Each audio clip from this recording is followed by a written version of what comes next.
Hello students, welcome to the channel Smart Indian Model School. I am Muhammad Shoaib, your mathematics teacher. Now, today we are going to solve exercise 1.6.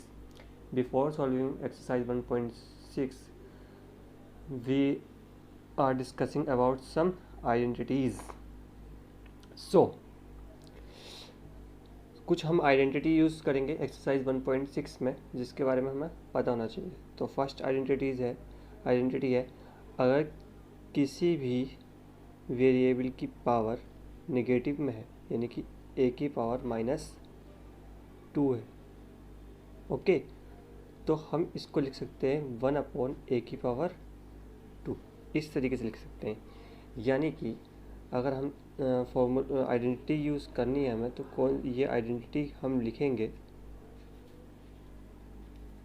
यानी कि a की power अगर कोई -m दे रखी है, कोई भी negative power, तो हम उसको क्या कर लेते हैं, रेसिप्रोकल कर लेते हैं, और नेगेटिव पावर जो आती है वो पॉजिटिव में हो जाती है. जैसे कि a का रेसिप्रोकल 1/a, सो 1/a नेगेटिव पावर थी, पावर कैसी होगी, पॉजिटिव. ठीक है. आइडेंटिटी सेकेंड आइडेंटिटी कौन सी यूज़ करेंगे इसमें, जैसे कि कोई सेम नंबर है, सेम वेरिएबल की पावर, यानी कि a की पावर m है और मल्टीप्लाई कर रही है वो a की पावर n है. ठीक है. तो हम उसमें क्या करते हैं, m एंड n यहाँ पर दो इंटीजर्स हैं. सो बेसिकली हम क्या करेंगे, a की पावर m प्लस n, यानी कि हम कहते हैं कि अगर नंबर सेम है, यानी कि बेस सेम है और पावर डिफरेंट है, तो हम क्या करते हैं, उन पावर की अगर मतलब नंबर्स की मल्टीप्लाई हो रही है और बेस सेम है दोनों नंबर का, तो हम क्या करते हैं, उनको प्लस कर देते हैं, यानी कि मल्टीप्लिकेशन में पावर ऐड हो जाती है. ओके. इसी तरीके से सिमिलरली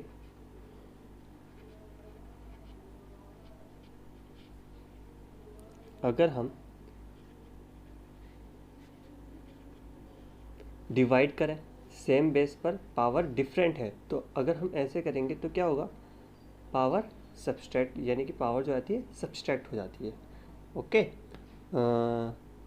इसके एग्जाम्पल भी समझ लेते हैं इसके साथ साथ. फॉर एग्जाम्पल जैसे कि यहाँ पर 2 की पावर -3 है, तो हम इसको लिख सकते हैं 1/2 की पावर 3. इसका भी फॉर एग्जाम्पल, यानी कि अगर यहाँ पर 2 की पावर 3 है एंड मल्टीप्लाई हो रही है 2 की पावर 2 से, तो वी कैन से 2 की power 3 plus 2 is equal to 2 की पावर 5. सिमिलरली इफ़ 2 की पावर 3 अपॉन 2 की पावर 2 यहाँ पर क्या हो गया, a हो गया, और m और n 3 and 2, so we can say 3 की पावर 2 की पावर 3 माइनस 2 इज इक्वल 2 की पावर 1, यानी कि 2. ओके. सो इसी तरीके से इसमें हम आइडेंटिटी, एक और आइडेंटिटी यूज़ करेंगे, जिसमें क्या होगा, a की पावर m है और उसकी पावर भी क्या दे रखी है, n टाइम्स. सो बेसिकली हम क्या करते हैं, पावर्स की आपस में मल्टीप्लिकेशन करते हैं इस कंडीशन में. Okay. So now next identity हम, जैसे कि फॉर एग्जांपल, इसका भी कोई एग्जांपल ले लेते हैं हम. तो अगर है 2 की पावर 3 एंड इसकी पावर 2 दे रखी है, तो क्या करेंगे, 2 की पावर 3 की मल्टीप्लाई 2 से, सिंपली 2 की power 6. Similarly identity 5. Fifth identity कौन सी यूज़ करेंगे, अगर a एंड b दो नंबर हैं और पावर उनकी m है, सो हम कह सकते हैं a की पावर m इंटू b की पावर m. सिमिलरली अगर a अपॉन b की पावर m है, तो हम कह सकते हैं a की पावर m अपॉन b की पावर m. ओके. यहाँ पर दो नंबर्स दे रखे हैं, उनकी पावर सेम है, तो मल्टीप्लाई कर देते हैं हम उनकी. Okay. Now let's move to the exercise 1.6. so exercise 1.6 we are going to solve question number 1. Question number 1 is find, value find करनी है 64/1 की power 1/2. So how to solve it, solution. Now 64 हम क्या करेंगे, 1/2 पावर दे रखी है, तो basically हम क्या करेंगे, 64 के फैक्टर कर लेंगे. सो फैक्टराइजेशन ऑफ 64 इज 2 3 ज़ा 6 एंड 2 2 ज़ा 4, 2 1 ज़ा 2, 2 6 ज़ा 12।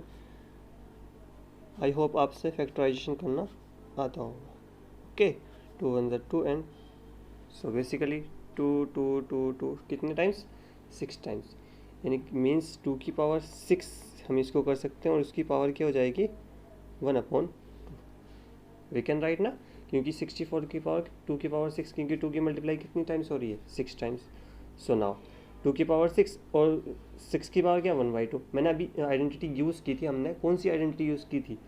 अभी आपको बताई थी आइडेंटिटी 4, यानी कि ए की पावर m है और उसकी पावर भी n है, तो क्या करते हैं हम? पावर्स की पावर की मल्टीप्लाई कर देते हैं, यानी कि ए की पावर m इंटू n हो जाएगा। तो बेसिकली यहाँ पर क्या होगा? 6 into 1/2।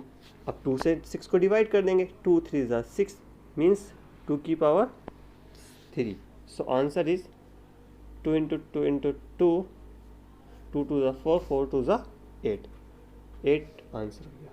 Okay, now let's move to next question, question number 2। So question number 2 is 32 the power 1/5। सो अभी हमने यूज़ किया, अगर हम 32 के फैक्टर्स निकालेंगे तो कितने फैक्टर्स आएंगे? 1 2 3 4 5। सो बेसिकली अगर आपको उस तरीके से समझ में नहीं आया तो 2 कितनी बार हम मल्टीप्लाई करेंगे? 5 टाइम्स, तो 32 आएगा ना, द पावर 1/5। तो हम इसको लिख सकते हैं 2 की पावर 5 और इन सब की पावर 1/5। सो 2 की पावर 5 इंटू 1/5, क्योंकि मल्टीप्लाई में पावर ऐड हो जाती है।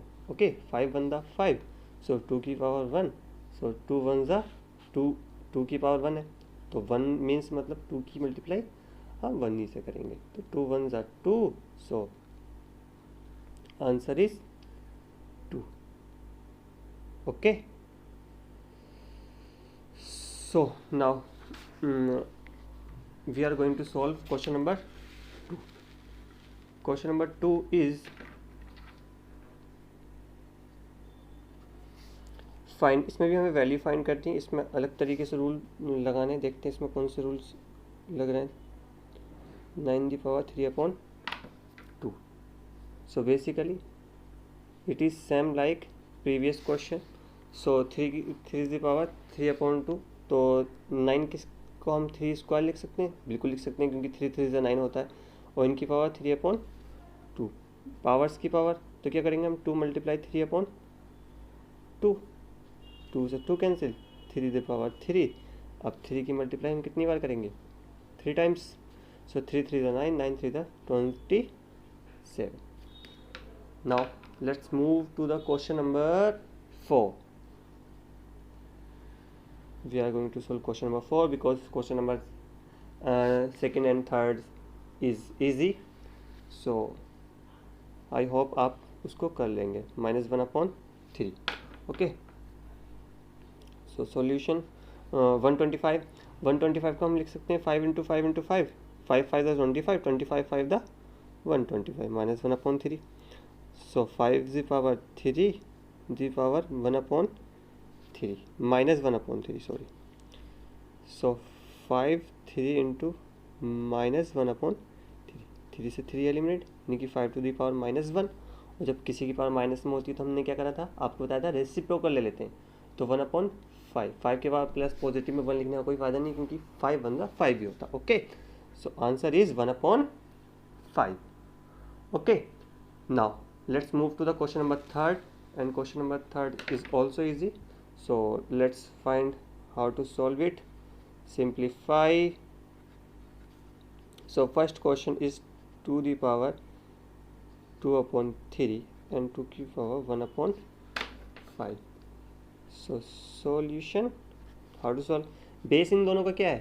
सेम है, यानी कि पढ़ा था अभी मैंने, आइडेंटिटी आपको बताई है। यदि if base is same and power is different and they are multiplying, so the power will be add. So 2 same रहेगा, इसकी पावर 2/3 प्लस 1/5 हो जाएगी, यानी कि इन दोनों पावर्स को हम ऐड कर देंगे। सो एलसीएम ले लो, 5 3 ज़ा 15, 5 2 ज़ा 10, 3 1 ज़ा 3. So answer will be 2 की power 13 upon 15. Okay, this is the answer. Now let's move to the question number second part. So second question is 1 upon 3 की पावर 3 upon 7. सो उन दोनों की पावर हम 1 upon 7 कर देंगे क्योंकि ये आइडेंटिटी पड़ी थी, यानी कि 1 की पावर 7 एंड 3 की पावर 3 इंटू 7 कर देंगे क्योंकि 7 करेंगे तो पावर की पावर ऐड हो जाती है. 1 की पावर 7 यानी कि 1 एंड 3 7 द 21.